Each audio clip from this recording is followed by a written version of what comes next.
प्रयागराज में एक व्यक्ति रहते थे, सत्य घटना है, हम सुनाते हैं कथा में।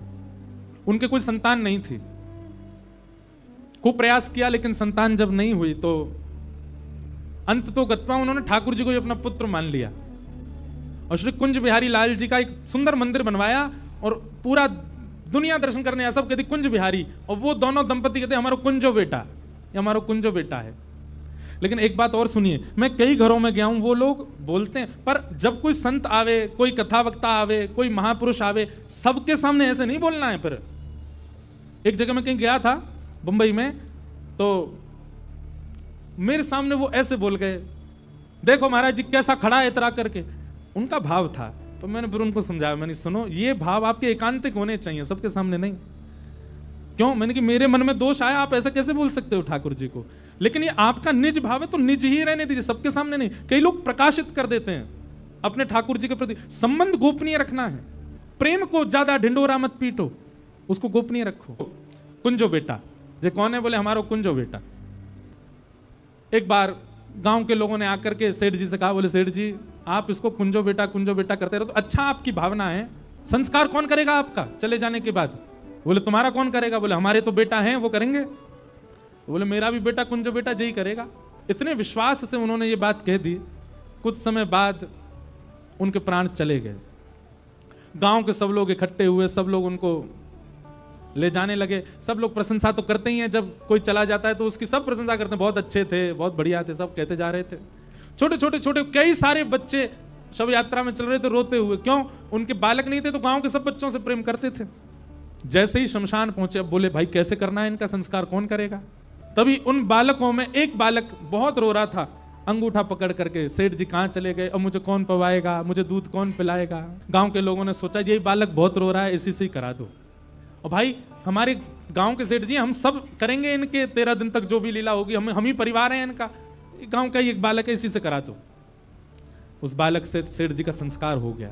संस्कार करने के बाद यमुना जी में स्नान के लिए सब लोग बोले भाई गोता लगाओ, एक एक गोता लगा के घर चलो। सब लोग गोता लगाने के लिए गए। जैसे ही उस बालक ने गोता लगाया, सब लोग बाहर खड़े थे, निकलेगा, वो निकला ही नहीं बाहर। गोताखोरों ने खूब ढूंढा, नहीं मिला। अभी एक वृद्ध सेठ जी का मित्र बोले सेठ जी कहते थे मेरा संस्कार कुंजो बेटा करेगा, ये कुंज बिहारी तो नहीं थे? अरे दौड़ के चलो सेठ जी के मंदिर में कुंज बिहारी को जाके देखो। सब दौड़ करके गए तो कुंज बिहारी लाल जी को देखा तो सिक से लेकर के नख तक वो जल निमग्न थे और पूरा यमुना जी का जल उनके अंग से गिर रहा था, मानो गोता लगा करके आए हों। ऐसे हैं ठाकुर जी। आप भूल सकते हैं कि आपने क्या संबंध माना है ठाकुर जी से, लेकिन ठाकुर जी को एक बार आपने बता दिया, ठाकुर जी नहीं भूलते। ठाकुर जी सदा याद रख और निभाते भी हैं। इसलिए कोई संबंध बनाओ। और संसार में जिस संबंध का अभाव ज्यादा हो ना, सबसे ज्यादा अभाव दो चीजों का है आज की डेट में। पहला तो मित्र नहीं है आजकल, सब रे बस पैसा खर्च करवाने वाले हैं और आपको धोखा देने वाले, मित्र कोई नहीं है। मित्र का संबंध, और दूसरा प्रेमी का संबंध। प्रेमी और मित्र संसार में खोजने पे नहीं मिलेंगे। ये दोनों संबंध ठाकुर जी से बना सकते, पर मेरे कहने से नहीं, आपका अपना भाव बने तो। पूछिए क्या लगता है आपको ठाकुर जी को देख के, कौन दिखते हैं आपको? वही संबंध बनाओ। वैद्यम वास्तवमत्र वस्तु शिवदम। ठाकुर जी से वास्तविक संबंध बनवाने में आपकी सबसे ज्यादा सहायता करेंगी भागवत जी। और कैसा संबंध बनेगा? बोले शिवदम। शिवदम यानी कि कल्याणकारी। तो विषय, अधिकारी, संबंध, और अंतिम बात आती प्रयोजनम। तो प्रयोजन क्या है? तापत्रयोन्मूलनम। भागवत जी का प्रयोजन क्या है? 3 प्रकार के ताप, 3 प्रकार के दुख होते हैं हम सबके जीवन में, आदि दैविक, आध्यात्मिक, आदि भौतिक। पहले भी बोल चुका हूं कि कथा ताप निवृत्त करती है। इसका मतलब यह नहीं कि आपके जीवन में संकट नहीं आएंगे। आप हनुमान चालीसा पढ़ करके गाड़ी में बैठ करके निकल जाओगे, इसका कारण यह नहीं होता कि फिर आपकी गाड़ी पंचर नहीं होगी या आपकी यात्रा मंगल ही होगी। जैसी भी यात्रा हो, आपका चित्त सम रहेगा। समत्व सिखाती हैं भागवत जी कथा। वैद्यम वास्तवमत्र वस्तु शिवदम तापत्रयोन्मूलनम। श्रीमद्भागवते महामुनि कृते किंबा परैरीश्वर सद्यो हृद्यवरुध्यते कृतभिः शुश्रूषते सुविस्तक्षणात्। आप सब लोग जितने भी यहां बैठे हो कथा में, सब हम कह रहे हैं आप भाग्यशाली हो, सब भाग्यशाली हो, पर किस लिए भाग्यशाली हो? तो भागवत जी कहती हैं व्यक्ति जैसे ही कथा में आकर के बैठ जाता है और कथा में बैठ करके उसका कथा में यदि मन लगने लग जाता है तो यही मानना चाहिए कि उसका मन नहीं लगा है, चित्त में ठाकुर जी बैठे हैं, इसीलिए उसका बैठने का मन हो रहा है, इसीलिए उसकी बैठने की इच्छा हो रही है। सद्यो हृदय वरुध्यते त्रिकृत भी। कथा सुनने की इच्छा मात्र से कथा में रुचि बढ़ना, ये कब होता है? बोले ठाकुर जी बैठ गए चित्त में। बंधुओं, कथा सुनते समय सप्ताह के लिए आप इतने पवित्र हो कि ठाकुर जी चित्त में बैठे हैं, पर होता क्या है 7 दिन के बाद जब पुनरावृत्ति वही संसार की होती है, वही ठाकुर जी फिर त्याग कर देते। मतलब कथा सुनना एक प्रकार का अवसर है कि ठाकुर जी चित्त में आ गए, बस अब उनको पकड़ के रखो, वो भागे नहीं वहां से, चित्त छोड़ के जाए नहीं। उसके लिए उपाय एक ही है कि जो सुना कथा में जब तक बैठे तब तक ठाकुर जी चित्त में हैं, पर बाहर जाती आप सुनी हुई बात को जब अनसुना करके वही दोहराते हैं जो संसार का है, ठाकुर जी चले जाते हैं। एक पंक्ति हम गाया करते हैं कथा में, बना के हृदय में हम प्रेम मंदिर, कन्हैया कन्हैया पुकारा करेंगे, लताओं में ब्रज की गुजारा करेंगे। कन्हैया कन्हैया, नेत्र बंद करके गाओ, श्री राधा रमण लाल, राधा वल्लभ लाल का स्मरण करके गाओ।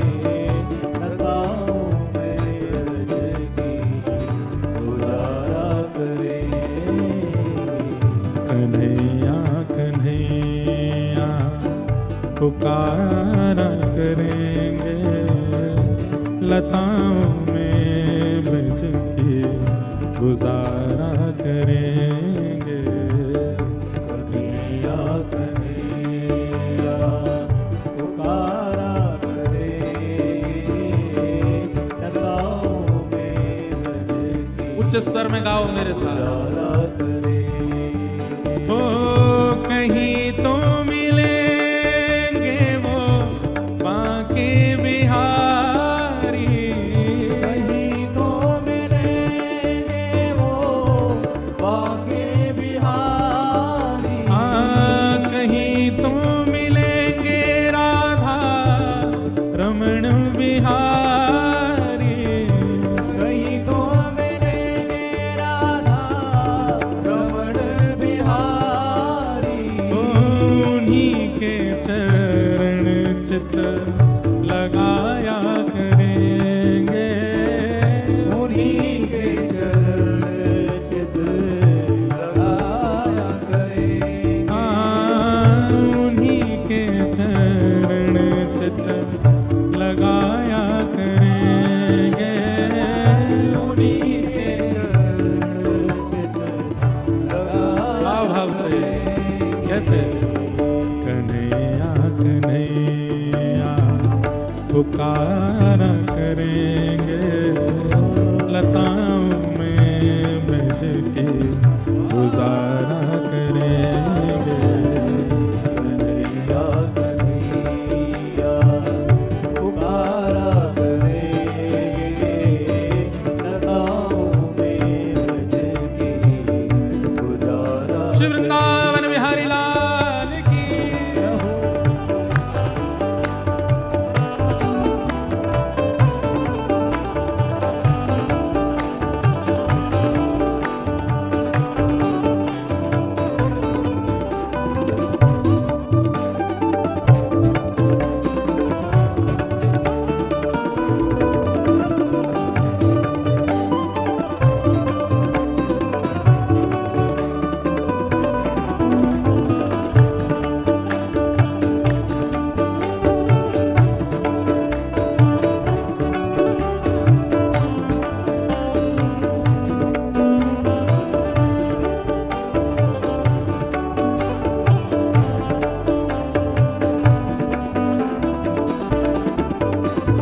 जो पंक्ति मेरे चित्त में आ रही थी वो पंक्ति यही है, बना करके हृदय में हम प्रेम मंदिर, बना करके हृदय में हम प्रेम मंदिर, ओ बना करके हृदय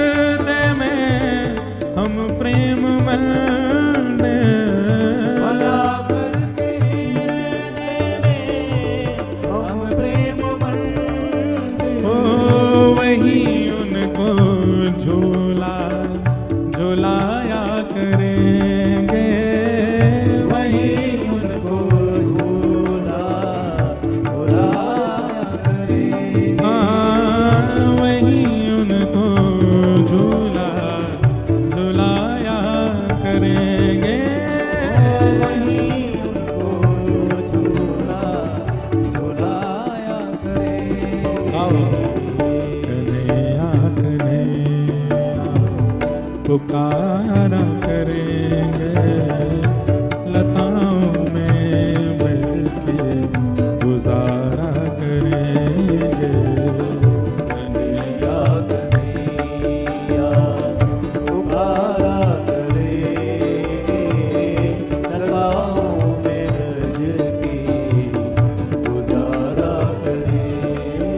ओ जो रूठेंगे हमसे वो बांके बिहारी, जो रूठेंगे हमसे वो बांके बिहारी। जो रूठेंगे हमसे वो वल्लभ बिहारी। रूठेंगे हमसे वो वल्लभ बिहारी। बात हमारी सुनो, ठाकुर जी रूठे हैं, इसका क्या प्रमाण है? अगर आपने कोई अपराध किया है तो आप समझ ही जाओगे कि ये मैं अपने अपराध का भोग रहा हूं। अभी मैंने पूर्व में ऐसा किया था, ये इसीलिए मेरे साथ अभी जो हो रहा है वो मेरे पूर्व का कोई कृत्य है जो मैं भोग रहा हूं। लेकिन आप अगर प्रेम लक्षणा भक्ति में हो, जितनी संख्या यहां बैठी सब प्रेम लक्षणा भक्ति वाले हैं, आप प्रेम लक्षणा भक्ति में हो और इस भक्ति पथ पर आने पर ठाकुर जी आपसे रूठ गए, ये इसमें कैसे पता चले? इसमें अपराध नहीं आते हैं लौट करके। तो आप जैसा चाहते हो वैसा आपको मिलने लग जाए तो समझ जाओ ठाकुर जी रूठ गए। आपने जो सोचा, जहां सोचा वहां चले गए, समझ जाओ ठाकुर जी रूठे बैठे हैं। जैसे कई बार प्रेमी यदि रूठ जाता है तो उसका प्रेमी उसको सब देगा। जैसे पति रूठा हो या पत्नी रूठी हो तो पति को भोजन भी देगी, चाय भी देगी, पानी भी देगी, टिफिन भी लगाएगी, कपड़े भी प्रेस करेगी, सब कर, पर बात नहीं करेगी। रूठने पर वो सारे काम बल्कि टाइम पे और करेगी। और दिन तो भले लेट कर दे, पर जिस दिन रूठी होगी उस दिन पहले ही उठ के बना देगी भोजन। रूठी है। ठाकुर जी जब रूठ जाते हैं किसी प्रेम करने वाले से तो उसकी मनचाही हर वस्तु दे देते हैं उसको, ले जा खुश रह तू। हम लोगों को लगता है कि वृंदावन नहीं जा पा रहे, ठाकुर जी रूठे हुए हैं, श्री जी रूठी हुई हैं। नहीं, ठाकुर जी का रूठना अलग है। आपका वृंदावन का मन बना और तुरंत व्यवस्था हो गई, चले गए तो समझो रूठे हैं। लेकिन आपका जाने का मन बनना, योजना ही नहीं बन पा रही, कभी कोई रुकावट, कभी कोई रुकावट, कभी कुछ, तब समझो ठाकुर जी प्रसन्न है, खेल रहे हैं मेरे संग, आने नहीं दे रहे हैं। ठाकुर जी का रूठना अलग है। ठाकुर जी रूठते हैं तो सब दे देते हैं, जो चाहोगे सब ले जाओ, मेरा पीछा छोड़ लेके चल भाग यहां से। लेकिन ठाकुर जी जाकू पकड़ के रखें, वाकू के ना ये तो नहीं दूंगा, ये तो मैं खाऊंगा, ये तो मेरा है, मैं अपने पास रखूंगा, तो वही दूंगा जो तेरे काज जरूरी है। इसलिए भैया आपकी मन चाहिए मनोकामना छठ में पूरी हो जाती है तो समझ जाओ बिहारी जी रूठे हुए हैं। क्या करो?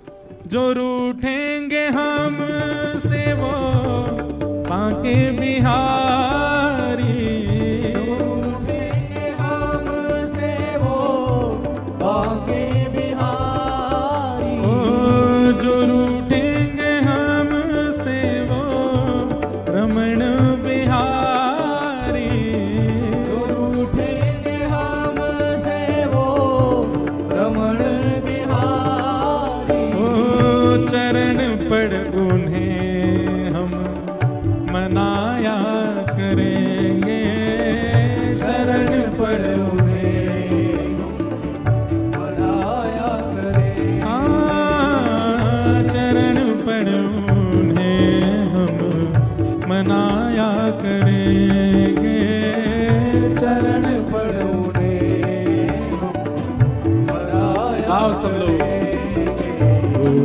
कन्हैया कन्हैया पुकारा करेंगे, लताओं में ब्रज के गुजारा करेंगे। कन्हैया कन्हैया पुकारा करेंगे, लताओं में ब्रज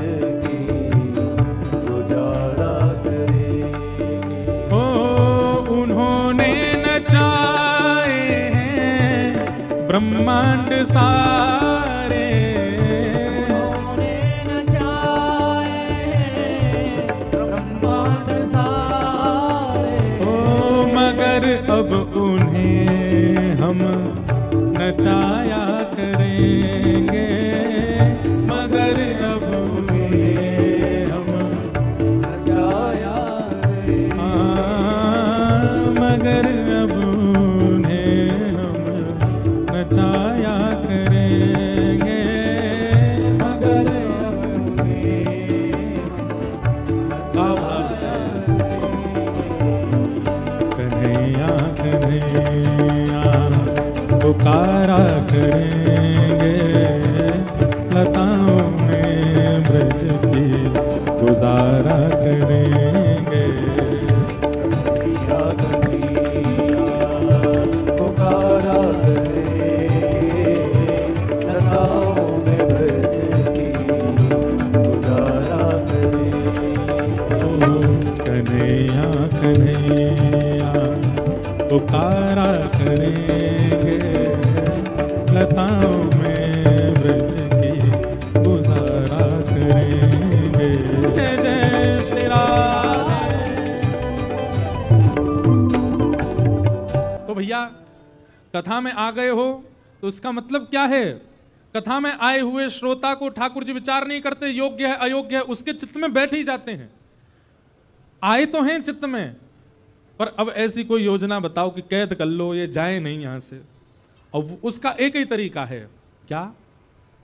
आप जो भी कथा में सुनते हैं, जरूरी नहीं है कि 100 बात व्यास ने कही तो 100 की 100 बात मुझको पालन करनी है, पर ज्यादा से ज्यादा पालन करने का तुरंत प्रयास करो। कथा सुनते सुनते यहां से जाते तुरंत आपकी लाइफ में वो चीज एड ऑन होनी चाहिए।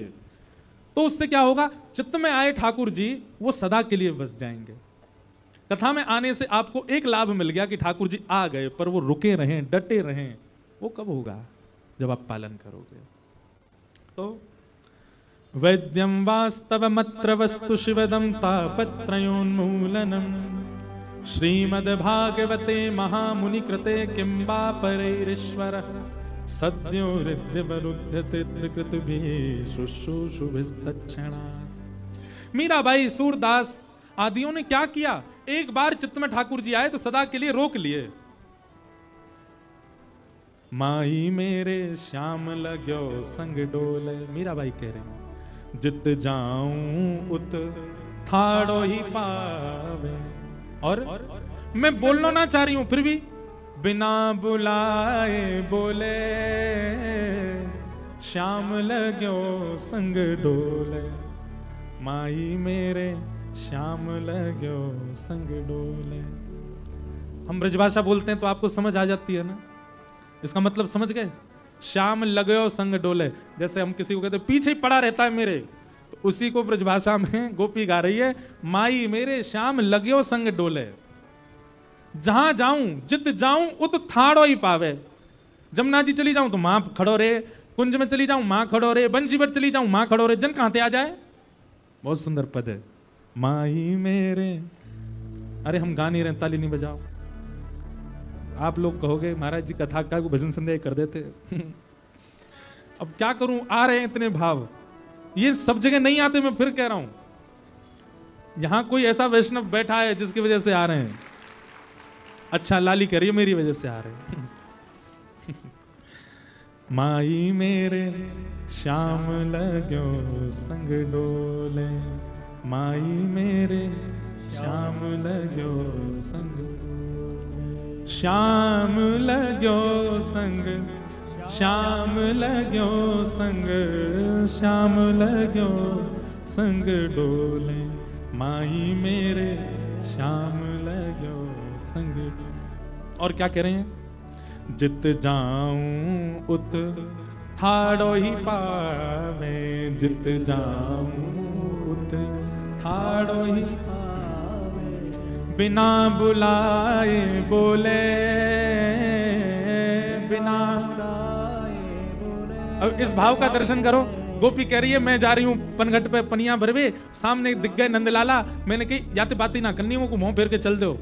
अब मैं बात ना करना चाह रही, मैं तो अपने मार्ग पे जा रही हूं। दूर से बोलो भाभी जी कहां जा रही हो? हमको नहीं देखोगे? अरे नए कपनों चांद से मुखड़ा तो दिखाए दो। गोपी कह रही है बिना बुलाए बोले, बिना बुलाए बोले, ओ शाम लगो संग डोले, माई मेरे शाम लगो संग डोले। और कहा करूं, कोई गोपी बोली तू मत जाए करवा के पास, वो कितना बुलायो करे, तू चली जाए कर अपने काम ते, हमें रोज आ जाए शिकायत लेके, कितना बुला तो रे, तू मत जाए कर, मत देखे करवा की ओर।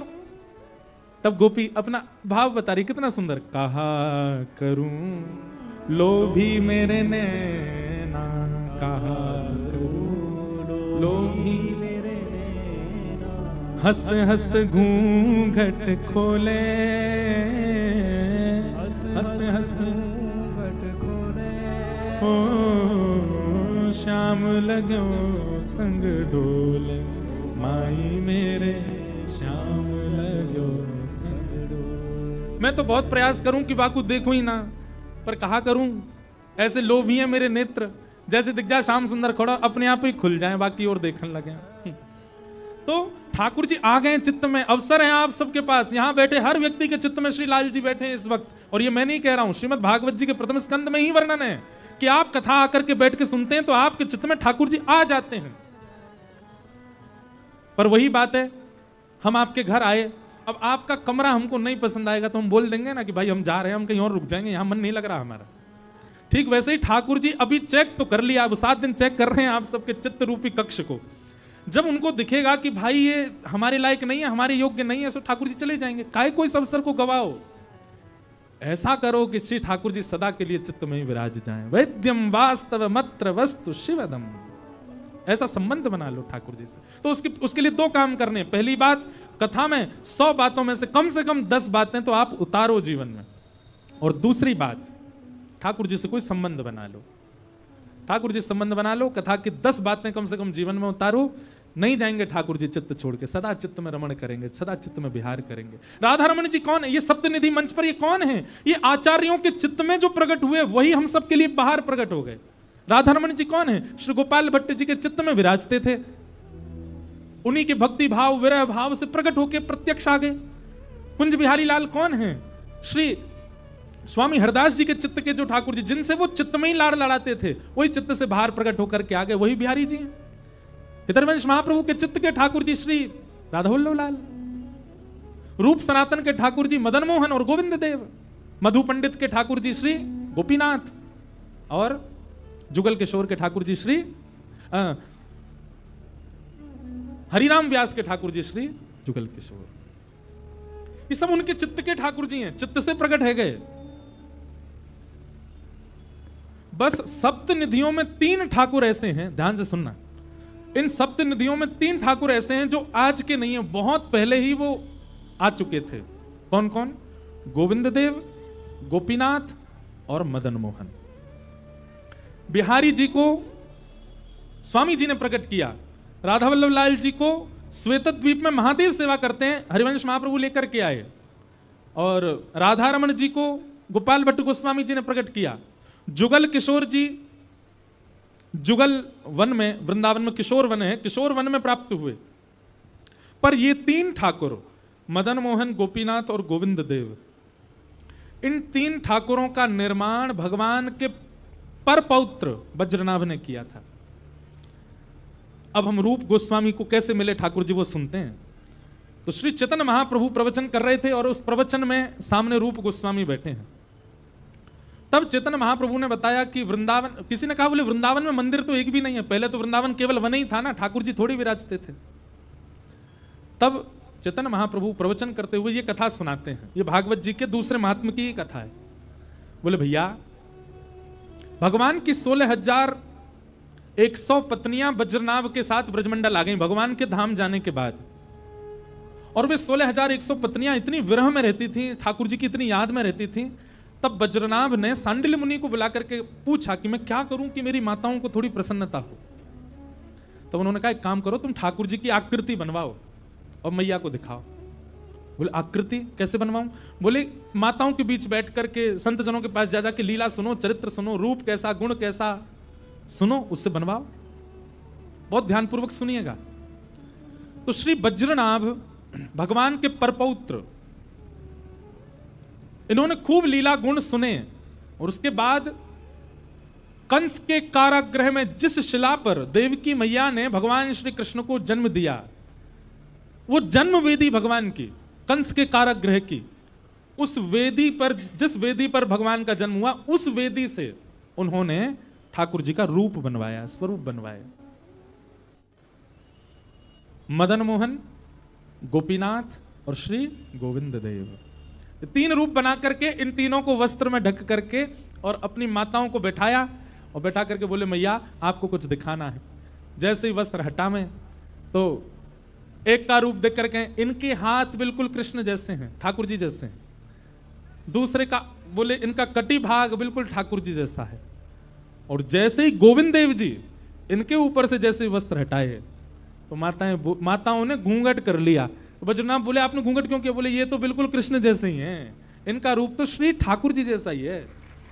तो गोविंद देव, गोपीनाथ, मदन मोहन, आप तीनों का स्वरूप देखेंगे एक से ही लगते हैं। जैसे इधर ये गोपीनाथ जी हैं, मदन मोहन जी हैं और वे गोविंद देव जी, तीनों का रूप एक जैसा ही लगेगा आपको देखने में। बहुत सावधानी से सुनो। सबसे पहला भागवत का विषय क्या है? कहीं जाते हैं तो उस स्थान का कुछ ना कुछ प्रभाव आपके ऊपर होता है। भागवत जी के कई प्रभाव हैं, परंतु एक विशेष प्रभाव होगा कथा सुनने से। वो क्या है? तो कहते हैं धर्म प्रउचित कई तवोत्र परमो, आपके चित्त में परम धर्म करने की बहुत इच्छा प्रकट होगी। परम धर्म किसको कहते हैं? दो बातें होती हैं, धर्म और परम धर्म। अभी आप लोग बिजनेस करते हो, जॉब करते हो, हमारे भी पराग जी सिंगिंग करते हैं, पायलट प्लेन उड़ाता है, आप जो कुछ भी अपने घर परिवार के पालन पोषण के लिए करते हो सही तरीके से, गपलेबाजी से नहीं, सही तरीके से जो क्रिया करते हो वो सब धर्म कहलाता है। वो सब आपका धर्म है। वो पहले है, बाकी सब बाद में है, क्योंकि उससे आपका संसार चल रहा है। जिससे आपका संसार चल रहा है, जिससे आपका घर चल रहा है, जिससे आपकी प्रतिष्ठा, आपका ऐश्वर्य, आपके परिवार का पालन पोषण हो रहा है, वो सब धर्म कहलाता है। और परम धर्म क्या होता है? तो सीधा उदाहरण है, जिस क्रिया से हमारा तन, हमारा शरीर पुष्ट होता है वो धर्म है, और जिस क्रिया से हमारी आत्मा पुष्ट होती है वो परम धर्म है। जिससे आपका संसार पुष्ट हो रहा है, जिससे आपका तन पुष्ट हो रहा है, वो सारी क्रिया धर्म है। और जिससे आपका मन पुष्ट हो रहा है, जिससे आपके विकार नष्ट हो रहे हैं, जिससे आपकी बुद्धि शुद्ध हो रही है, वो सारी क्रिया परम धर्म है। तो श्रीमद् भागवत क्या करती हैं? परम धर्म की स्थिति आपके चित्त में ज्यादा हो जाएगी। तराजू ऊपर नीचे होता है ना, जहां भार ज्यादा वहां की तरफ ज्यादा झुका रहता है। ठीक वैसे ही अभी हमारी स्थिति क्या है? धर्म और परम धर्म बराबर है, पर कथा सुनते सुनते क्या होगा? धर्म का पटला ऊपर जाएगा, परम धर्म का नीचे आएगा। मतलब जिससे मन पुष्ट हो, जिससे बुद्धि पुष्ट हो, जिससे विकार नष्ट हो, जिससे आत्मा शुद्ध हो, वो करने का ज्यादा मन करेगा। वृंदावन जाना ये धर्म नहीं है, ये परम धर्म है। क्यों? वृंदावन जाने से तन पुष्ट नहीं होता। वृंदावन में कई बार इतनी भीड़ होती है कि हमारा तन तो पूरा कुचल जाए। कई बार आप लोग अपने उन मित्रों को वृंदावन ले जाते हो जो कभी गए नहीं है। आजकल तो रील्स वील्स में देख दाख के लोग वृंदावन ज्यादा जाते हैं, और फिर वृंदावन जाकर के वहां की भीड़, वहां की गर्मी, वहां पे धूप ताप पड़ रही है महाराज, गाड़ियां घुसने नहीं दे रहे, पुलिस वालों ने बाहर ही रोक दी है। अब बताओ क्या करें? उस स्थिति में जो आपके संग में मित्र आदि गए वो कहे भैया हम तो ठीक है, अब हमसे ज्यादा वृंदावन नहीं जाया जा सकता, व्यवस्थाएं बड़ी कम है यहाँ पे। ऐसा व्यक्ति कौन है? शरीर को प्रधानता देने वाला। वो वृंदावन में टिक नहीं सकता। उसको वृंदावन के स्वाद, वृंदावन के व्यंजन, वृंदावन की व्यवस्था, वहां पे मन लग ही नहीं सकता।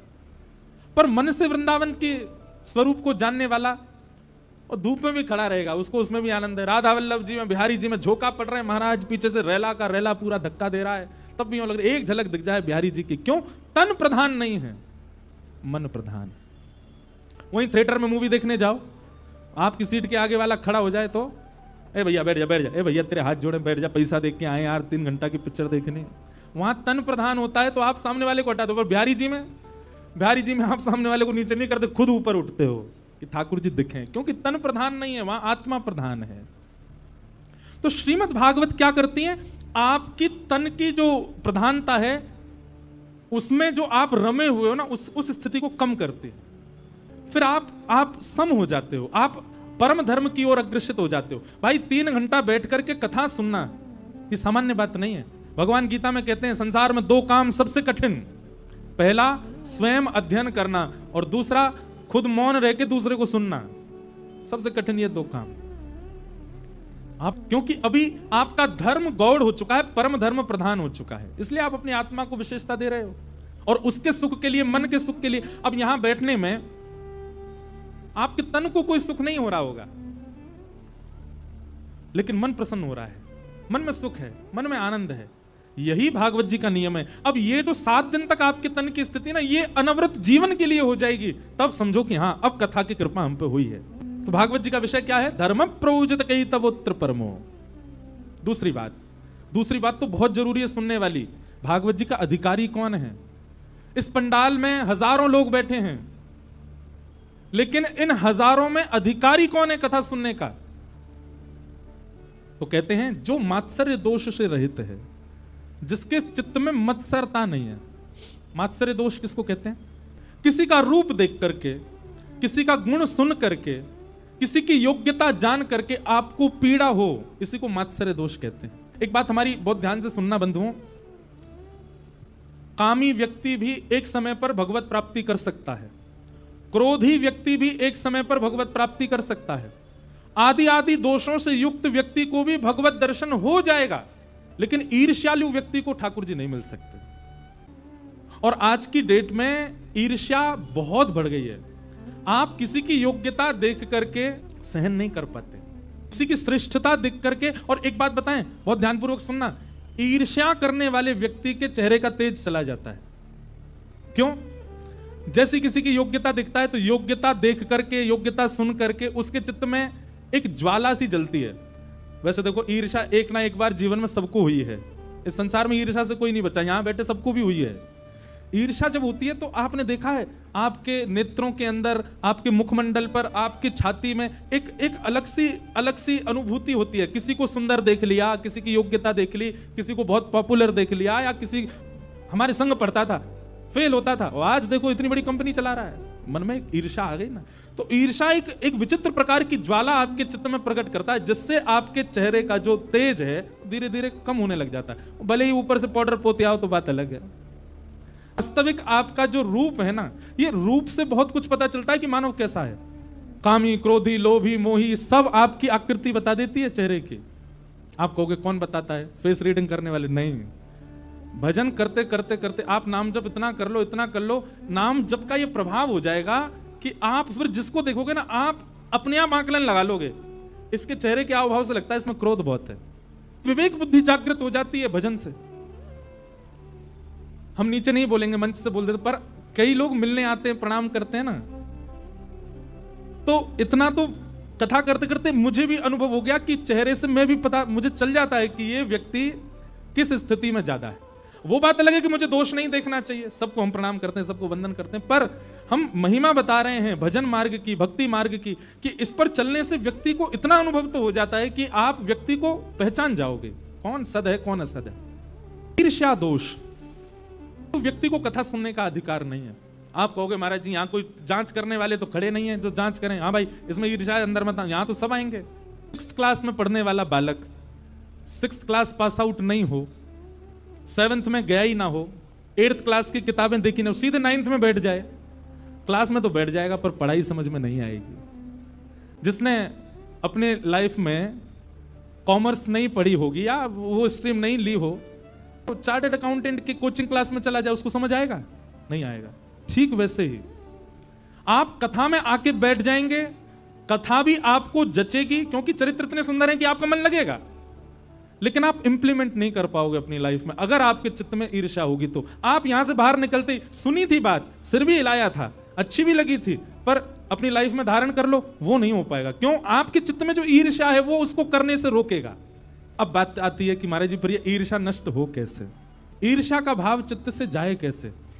एक ही उपाय है हमारे पास, तो सत्संग की अवधि बढ़ा लो, जितना ज्यादा हो सके जीवन में फिर सत्संग का भाव बढ़ाओ। सत्संग करते करते करते करते करते करते एक समय ऐसा आएगा कि फिर आपको जिसको देख के ईर्ष्या होती थी, फिर उसको देख करके भी उससे ईर्ष्या भावना होके उसमें भी गुण भाव होगा। और नहीं तो इन कथाओं में ही आप टेस्ट कर लो। आज जब जाओ कथा से अपने घर, तो वो व्यक्ति जिससे भी आपको ईर्ष्या होती है, कोई तो होगा ऐसा जिसको देख के सुहाता ही नहीं है बिल्कुल, उसका फोटो देखना एक बार और थोड़ी देर देखते रहना और फिर ये विचार करना इसमें गुण क्या है। अवगुण तो मुझे बहुत सारे दिख गए इसमें, लेकिन इसमें गुण क्या है। और कहीं आपको अगर गुण दिख गया तो बस समझ जाना अब कथा आपके ऊपर असर करेगी, धीरे धीरे ईर्ष्या दोष नष्ट हो जाएगा। सत्संग में, कथा में, भजन मार्ग में, भक्ति पथ पर ईर्ष्यालु व्यक्ति भगवत प्राप्ति में जाएगा, नहीं मिलेंगे उसको ठाकुर जी। अच्छा, ईर्ष्या भी कई बार भक्तों में भी ईर्ष्या होती है। इसने ऐसा श्रृंगार किया तो इससे बढ़िया करके दिखाऊंगा, इससे यूं करके दिखाऊंगा। ये दोष तो नहीं है, पर यह भी नहीं होना चाहिए। ईर्ष्या भाव चित्त में मत रखो। भागवत का अधिकारी कौन? जिसके चित्त में ईर्ष्या नहीं है। भागवत का अधिकारी हम बोल रहे हैं तो सीधा आप अर्थ यही लगाया करो, भगवान का अधिकारी कौन है? चित्त में ईर्ष्या नहीं है। निर्मत सराणाम सताम। अब तीसरी बात, भागवत जी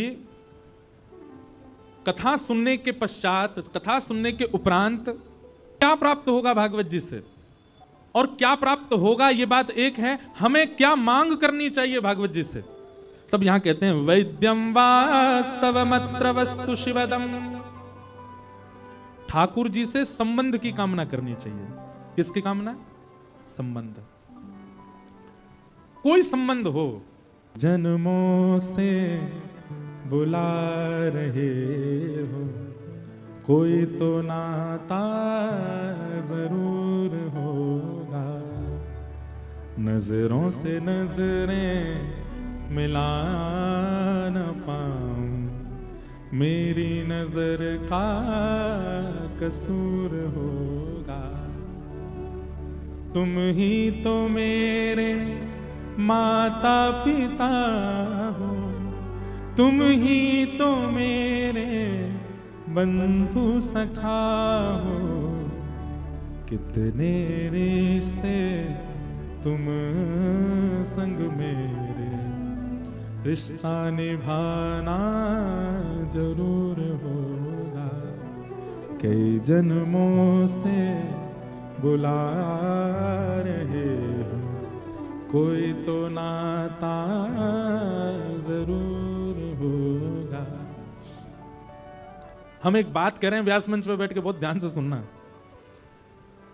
कह चुका हूं पहले भी, पुनः कह रहा हूं, जीवन में एक बार भी ठाकुर जी की कथा प्रिय लग गई हो, 7 दिन कथा सुनने आए, 7 दिन अच्छी नहीं लगी, लेकिन एक दिन कोई एक चरित्र अच्छा लग गया हो, पूरे जीवन में अब तक में कभी भी वृंदावन प्रिय लग गया हो, वृंदावन जाकर के कभी श्री राधा रमण जी को देख करके चित्त में एक बार प्रेम प्रकट हो गया, फिर भले ही नहीं हुआ उसके बाद, एक बार हुआ था बस, काशियों को देख करके, यमुना जी को देख करके, रजकण देख करके एक बार, केवल एक बार किंचित प्रेम प्रकट हुआ हो, तो आप ये बात निश्चित मान लीजिएगा, आपका पूर्व का कोई तो संबंध ठाकुर जी से पुराना है, किसी अपराध के कारण आपका पुनर्जन्म हुआ है और आप ठाकुर जी से विलग हैं। ये एक क्षण का प्रेम प्रकट करा करके ठाकुर जी प्रमाणित कर रहे हैं कि तू मेरो है, पहले तो ही मेरो है, लेकिन तू भटको गयो है, तू मुझको पहचान नहीं पा रहे हो है। अब आप किसी भी भक्त का चरित्र उठा करके देखो, जिन सनातन गोस्वामी की हम लीला सुन रहे हैं, ये भी इनके पूर्व काल में ठाकुर जी की मंजरी हैं, मंजरी भाव में आप रहते हैं। रूप गोस्वामी जिन्होंने श्री गोविंद देव जी को प्रकट किया, वे गुण मंजरी हैं। मंजरी मतलब गौड़िया वैष्णव संप्रदाय में नित्य सहचरी सखी को मंजरी कहते हैं। तो रूप गोस्वामी कौन है? बोले रूप गोस्वामी ठाकुर जी की गुण मंजरी हो। गुण मंजरी का भाव क्या है? बोले ठाकुर जी को तांबूल पवाती हैं निज वृंदावन में, गुण मंजरी। हमारे स्वामी श्री हरिदास जी, ये कौन है? ये ललिता जी का रूप है। श्री पितृवंश महाप्रभु कौन है? ये वंशी का अवतार हैं, ये पूर्व में वंशी थे। हरिराम व्यास, ये पूर्व में कौन थे? ये विशाखा जी का रूप हैं। इसका मतलब क्या है? इससे ये बात प्रमाणित होती है कि हमारे मस्तक पर उर्दपुंड है, गले में कंठी माला है, नाम जप के प्रति निष्ठा है, कथा के प्रति प्रेम है, वृंदावन के प्रति अगाध इच्छा है। तो इसका मतलब हम कोई गुणमंजरी या कोई मंजरी नहीं है, कोई सखी नहीं है, पर हाँ ठाकुर जी की नित्य लीला में कोई सेवा, दूर की सेवा हो भले। अब जैसे ललिता जी की तो नित्य सेवा है, वो ठाकुर जी के चरण पकड़ लेती हैं, पर ललिता जी के भी कोई चरण दबाती होगी, उस ललिता जी की दासी की भी कोई दासी होगी, उनकी दासी की भी कोई दासी होगी, उस दासी के हम दास रहे होंगे, इसीलिए इस जन्म में हमको वृंदावन प्रिय लग रहा है। हम अपनी बताएं, जो अष्ट सखा है ना, इनकी बड़ी कृपा है हमारे ऊपर। अष्ट सखा तो हो ही नहीं सकते। अष्ट सखा को कोई दास रहे होगो, वह दास को कोई दास रहे होगो, वह दास को कोई दास रहे होगो, वह दास को भी कोई दास रहे होगो, और वह दास के हम दास रहे होंगे। हमारे या जन्म में वक्ता बन के आ गए। और तभी इनके पदन के प्रति जो रुचि है, इनके भाव के प्रति जो रुचि है, जो भाव मंच पर मुझे कई बार खुद नहीं पता होता ये भाव कैसे प्रकट हो गया। अभिमान नहीं करना है अपने चित्त पर कि ये भाव प्रकट हो गया, ये प्रेम प्रकट हो गया तो इसका मतलब हम बहुत ऊंचे भक्त हैं ठाकुर जी, नहीं, बल्कि ठाकुर जी के आगे अनुग्रह करना चाहिए। कोई अपराध बना था ना मेरा, जिसके कारण अब मुझे भटकना पड़ रहा है। नाथ, करूंगा कि इस जन्म में एक क्षण भी आपको भजे बिना, आपको देखे बिना, आपको कहे बिना व्यतीत ना करूं। एक दिन भी मेरा ऐसा व्यतीत ना हो जिस दिन आपको याद ना करूं। नाथ, इस जन्म को मैं अवसर मान करके आपकी प्राप्ति में लगा दूंगा। ऐसा भाव प्रकट करो। पर हम एक बात आपको ये बताना चाह रहे हैं कि आपको ठाकुर जी यदि प्रिय लग रहे हैं तो इसमें आपने कुछ नहीं किया है, आपका संबंध है पूर्व से कोई उनसे, वो खोजने की जरूरत नहीं है क्या है। शास्त्र आज्ञा करते हैं बहुत व्यवस्थाओं में रहने वाला व्यक्ति भजन नहीं कर सकता, लेकिन बहुत व्यवस्थाओं में रहने वाला व्यक्ति यदि भजन कर रहा है तो इसका मतलब वो ठाकुर जी की इच्छा से ही कर रहा है और वो उसके पूर्व जन्म का प्रारब्ध है। तो ये निश्चित ही पूर्व जन्म से ही ठाकुर जी को सुनाते आए होंगे। श्रीमद् भागवत जी की कथा सुनने का केवल एक प्रयोजन होना चाहिए कि हमें ठाकुर जी से कोई संबंध मिले। और बंधुओं, उस संबंध को आप आज ही बनाइए। चलो आज विचार कर लो, आपको क्या लगता है ठाकुर जी को देखते हो तो कौन दिखता है आपको? पहले दर्शन में भगवान दिखते हैं, लेकिन दूसरे दर्शन में आपको कौन दिखते हैं? आपको सखा दिखता है, आपको प्रियतम दिखता है, आपको लाला दिखता है, आपको मित्र दिखता है, कौन दिखता है? ठाकुर जी से संबंध बनाओ। अगर ठाकुर जी से संबंध नहीं बनाया, केवल उनको भगवान मान करके भजते रहे, तो आप कहीं ना कहीं भक्ति के उस चरम सुख से दूर ही रह जाओगे, वंचित रहोगे। ठाकुर जी से कोई संबंध बनाओ, ठाकुर जी को अपना कोई मानो, और वो खुद से पूछो क्या लगते हैं आपको। एक व्यक्ति आया मुझसे ऑस्ट्रेलिया में मिलने, तो मेरे से बोला, महाराज जी मेरा ठाकुर जी से बड़ा विचित्र संबंध है। मैंने क्या? बोले ठाकुर जी मेरे दामाद लगते हैं। मैंने कि दामाद कैसे? बोले मुझे इतने प्रिय नहीं है पर मेरी बेटी को बहुत प्रिय है, वो उनको प्रियतम मानती है, पूरे दिन घूमते, तो ठाकुर जी मेरे दामाद हैं। मैंने कहा वाह भैया, ससुर जी जय हो, तो प्रणाम। लेकिन हम उसको ये बोल के आए, मैंने कहा सुन अब जीवन भर इस संबंध को निभाई हो। तो फिर मुझसे बोला तो फिर मैं आशीर्वाद दे सकता हूँ ठाकुर जी को? मैंने दो, कोई दिक्कत नहीं। हमारे ब्रज में तो खूब आशीष देते हैं ठाकुर जी को, आशीष के पद गाए जाते हैं। चिरजीवो गोपाल रानी तेरो, चिरजीवो गोपाल। हम सब तो आशीष देते हैं, हर उत्सव में आशीष मिलता है ठाकुर जी को। मैंने कहा भाई खूब आशीष दो। तो बड़े विचित्र संबंध बनाते हैं लोग ठाकुर जी से। पर संबंध बनाओ, पूछो स्वयं से क्या लगते हैं आपको ठाकुर जी, कौन दिखता है आपको जब उनको देखते हो? और क्षमा करना, केवल भगवान दिखते हैं तो फिर अभी पीछे ही हो आप। और एक बात और बताएं आपको, जिसको केवल भगवान दिखते हैं उसकी दूसरी दृष्टि में हम दावे से कह रहे हैं उसको पाषाणी दिखता है। उसको यही लगता होगा कि कोई मूर्ति खड़ी है सामने। जी को भगवान भाव नहीं, ठाकुर जी को कोई अपने प्रिय भाव से देखो और फिर उस संबंध को स्थापित करो, संबंध को व्यवस्थित करो।